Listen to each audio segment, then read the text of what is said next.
To my English grammar for you channel में आपका स्वागत है गाइज। तो आज हम लेकर के प्रेजेंट है प्रीपोजिशन। बिल्कुल प्रीपोजिशन हर सेंटेंस में क्या करता है कि उलझाने का काम करता है, बट यहाँ पर जो है बिल्कुल इसका डर अपने अंदर से निकाल कर ख़त्म करिए। और बहुत ही महत्वपूर्ण चीज़ लेकर के हम प्रेजेंट हैं, जो कि आज बिल्कुल एग्जाम्पल सहित एक्सप्रेस करने वाली हूँ। आपको समझ में बहुत ईजी से आ जाएगा। तो जैसे यहाँ पे आप देख सकते हैं, over from on to in to with above across since about beyond, और एक्सेप्ट है toward round from access sense about beyond, यानी ये सारे जो है out of among with we for at on in for of after. तो ये सारी प्रीपोजिशन है। चलिए एक एक करके इंक्लूड करते हैं। तो यहाँ पे पहले नंबर पे आपको दिखाई दे रहा है फ्रॉम है। फ्रॉम मतलब होता है से, यानी किसी जगह से या किसी समय से या किसी स्रोत से लेना देना होता है इसका। तो अब इसके बारे में हम इंक्लूड करके एक्सप्लेन करते हैं। तो देखेंगे एग्जाम्पल पे ध्यान देते हुए आगे बढ़ेंगे कि मैं अगले साल से अपना काम करूँगी।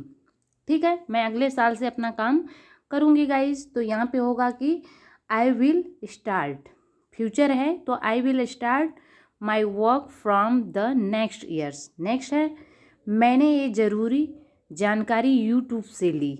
ठीक है, I got the required details from YouTube. तो गाइज यहाँ पे ये चीज़ जो है फॉर एग्जाम्पल के माध्यम से बहुत ही बढ़िया से समझ में आपको आया होगा। नेक्स्ट देखेंगे ओवर, मतलब ठीक ऊपर, किसी चीज़ के ठीक ऊपर। जैसे हम चित्र के माध्यम से आपको समझाने की कोशिश करेंगे। पक्षी उड़ रही है, कहाँ पर उड़ रही है? जैसे हमारे ठीक ऊपर उड़ रही है। ठीक है, तो ये है। और जैसे फैन चल रहा है, तो फैन कहाँ चल रहा है? हमारे सिर के हेड के क्या है? ठीक वो ओवर ऊपर, यानी तो ये देख सकते हैं वही चीज़ है। पक्षी सिर के ऊपर से निकल गई, यानी ये पक्षी है जो सिर के ऊपर से हमारे क्या कर रही है? निकल गई। ठीक है, तो यहाँ पे यूज करेंगे word went over my head, और हमारे सिर के ऊपर पंखा है। When have a fan over our head. तो आई होप कि ये भी बहुत ही एग्जाम्पल से बिल्कुल प्रैक्टिकली समझाने की कोशिश कर रहे हैं, समझ में आ गया होगा। अब देखेंगे ऑफ। ऑफ का मतलब होता है ऐसे किसी सतह से अलग होना, यानी किसी सतह से अलग होना। मैंने डेस्क से किताब उठाया, यानी डेस्क था, टेबल था, यहाँ पे मान लीजिए वही चीज़ है। और इस यहाँ से हम क्या करेंगे? बुक को उठाएंगे, तो क्या हो जाएगा? इससे अलग अलगाव हो जाएगा। तो I picked book of the desk, बिस्तर से प्लेट हटा दो, यानी move the plate of from bed. Next देख लेते हैं हमारा गाइज, यहाँ पर थ्रो आउट है। तो इससे क्या, इसका क्या मतलब है? तो यहाँ पर एग्जाम्पल रखा गया है, इससे समझ सकते हैं। पहले पढ़ाई के दौरान वह जो है बात करते रहे, यानी पढ़ाई के दौरान वह बात करते रहें। तो दो आपस में यहाँ स्टूडेंट है, आप देख सकते हैं क्या कर रहे हैं? स्टडी के टाइम ये दोनों आपस में क्या कर रहे हैं? टाल कर रहे हैं। ठीक है, तो he kept talking throughout studying, वह रात भर पढ़ाई नहीं कर सका, यानी he couldn't study throughout the night. तो आप देख रहे हैं कि कितना एग्जाम्पल से इजी वे से समझ में आ रहा है। सिंस का मतलब होता है ऐसे या किसी निश्चित समय। टेंस में भी फ्यूचर परफेक्ट कंटिन्यूअस में, जो फ्यूचर नहीं, हर के प्रेजेंट पास्ट फ्यूचर सबके परफेक्ट कंटिन्यूअस में फॉर सिंस का प्रयोग होता है। सिंस जो होता है निश्चित समय के लिए प्रयोग होता है गाइस, और फार क्या होता है? अनिश्चित के लिए प्रयोग होता है। तो आई होप समझ में आ गया होगा ये चीज़। यहाँ पे देखेंगे कि मैं सुबह से पढ़ रहा हूँ, तो I have been studying since morning. यही ये क्या है? निश्चित है कि मैं सुबह से पढ़ रहा हूँ। और देखेंगे यहाँ पे वह सोमवार से काम कर रहा है, तो ही हैज़, वह काम कर रहा है, यहाँ पर रहता तो पता नहीं चल रहा है, यहाँ पे फार लगता है। ठीक है, तो he has been working on it since Monday. Next देख लेते हैं गाइज। एक्रॉस क्या है? किसी चीज़ के पार करना। एक्रॉस होता है ना कि क्रॉस करना। तो गांव के ऊपर, सॉरी, गांव के उस पार एक नदी है, मतलब क्रॉस करके नदी को जाना है, तब उस पार क्या है? गांव है, गांव के बाद नदी है। ठीक है, तो there is a river across the village, road के उस पार मेरी दुकान है। तो there is my shop across the road. Next देख लेते हैं, जैसे एग्जाम्पल ही यहाँ पर है, तो यहाँ पर हम बता रहे हैं कि गांव के उस पार एक नदी है। तो यहाँ पर देखेंगे गांव है, ठीक, और इस गांव के बाद उस पार जो है एक नदी है, गांव के उस पार एक नदी है गाइस। अब यहाँ देखेंगे अगले एग्जाम्पल के प्रति, एक्सेप्ट, एक्सेप्ट का मतलब क्या होगा, तो एक्सेप्ट देख सकते हैं को छोड़कर, ठीक है। शनिवार के अलावा दुकान हर रोज़ खुली रहती है, यानी शनिवार को छोड़ के दुकान हर रोज़ खोली जाती है। तो the shop is open every day except Saturday, ठीक है।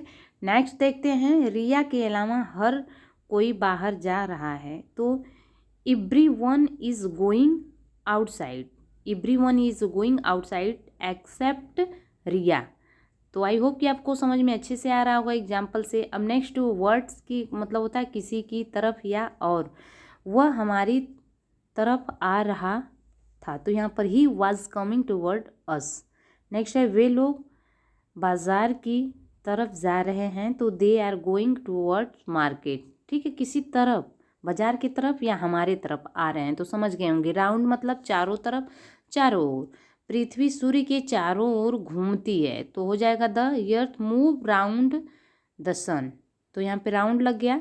बच्चे स्कूल के चारों ओर जमा हो गए, तो the children gathered around the school, ठीक है। तो ये रहा गाइस। अब आगे देखते हैं क्या है, अमांग के बीच में या मोर देन 2 persons, ठीक है, 2 पर्सन से अधिक लोगों के बीच में प्रयोग होता है, बीच में। मैं खुद के बीच बात कर रहे थे। तो they were talking among themself, हम आपस में अध्ययन कर रहे थे। We were studying among ourself. Next देखते हैं, अपोजिट क्या होता है, ठीक सामने, दूसरी और उल्टी तरफ, ठीक है। तो अब देखेंगे, स्कूल हमारे घर के सामने है। तो यहाँ पे घर है हमारा, ठीक, एग्जाम्पल में, और इस घर के ठीक सामने क्या है, स्कूल है। तो school in opposite your home, school गाड़ी, यहाँ पे देखेंगे स्कूल गाड़ी स्कूल के सामने खड़ी है। तो यहाँ पे स्कूल है और ठीक स्कूल के सामने क्या है, गाड़ी खड़ी है। तो school van is parked opposite to the school. Next देखते हैं, एट, बहुत ही महत्वपूर्ण चीज़ है। एट किसी भी निश्चित समय पर, में पर, ठीक है, वो 5 बजे पैदा हुआ था। तो ही वाज बॉर्न एट 5, मैं हवाई अड्डे पर हूँ। I am at the airport, मैं दुकान पर हूँ। तो आई एम एट शॉप, ठीक है। इस तरह से नेक्स्ट विथ साथ होता है, मैं गेंद को बल्ले से मारा। तो यहाँ पे देख रहे हैं एक क्रिकेटर है। तो I hit the ball with a bat, हम आपके साथ रहेंगे। We stay with you. Next देख लेते हैं, बाई द्वारा से किसी वाहन से सफ़र करना। घर की सफाई नौकर द्वारा की जा चुकी है। तो the house has been cleaned by the servant, मैंने हवाई जहाज़ से यात्रा की। आई ट्रेवल्ड बाई एरोप्लेन, तो किसी चीज़ के द्वारा, तो यहाँ पे समझ चुके हैं। बिफोर मतलब होता है से पहले, मतलब पहले, सामने, मेरे जाने से पहले वह आ जाएंगे। तो he will come before I live, अब मैं आपके सामने बोल रहा हूँ। तो now I am speaking before you. तो ये रहा कुछ यहाँ पर है और, तो जिसे आप देख सकते हैं वही चीज़ अब का होता है गाइस, तो उसे भी देख लीजिए। ही is walking up the stage, यहाँ पे क्या कर रहा है, सीढ़ी पर चढ़ा जा रहा है, ठीक है, ऊपर की तरफ। डाउन मतलब सीढ़ी से नीचे, एग्जाम्पल देखते हुए समझेंगे। तो क्या है, डाउन नीचे आ रहा है, ठीक। तो he is walking down the streets. अब देखते हैं अगला क्या है, इनटू का प्रयोग। तो इनटू में क्या होता है guys, he is walking into the tunnels. तो यहाँ पे आप देख सकते हैं वही चीज़ थॉट है। तो थॉट का देखेंगे, ही is walking thought the tunnel. Next है ठीक, यहाँ पर एरो इसका उसके सामने दिखाया जा रहा है और ये जो है एरो यहाँ पर उसके पीछे बिहाइंड। ठीक है, नेक्स्ट है out of, he is walking out of the tunnel. ठीक है, ठीक उसी तरह से अब ये सिलेंडर का भी दिखाया जा रहा है, उसके अंडर नीचे है। Next over, he was walking over the bridge, मतलब पुल है जो उसके ओवर ऊपर वो टहल रहा है। नेक्स्ट है क्या कि टू वर्ड्स मतलब की ओर, तो he is walking towards the shop. ठीक है, तो ठीक उसी तरह से यहाँ पे हर सेंटेंस का एग्जाम्पल सामने दिया गया है, आप देख सकते हैं। सेम यहाँ पर भी कुछ सेंटेंस है। तो आई होप कि आपको जितना हम एग्जाम्पल एक्सप्रेस किए हैं समझ में आया होगा। Thanks for watching, God bless you. Next preposition की वीडियो अगली एक और आपको देंगे।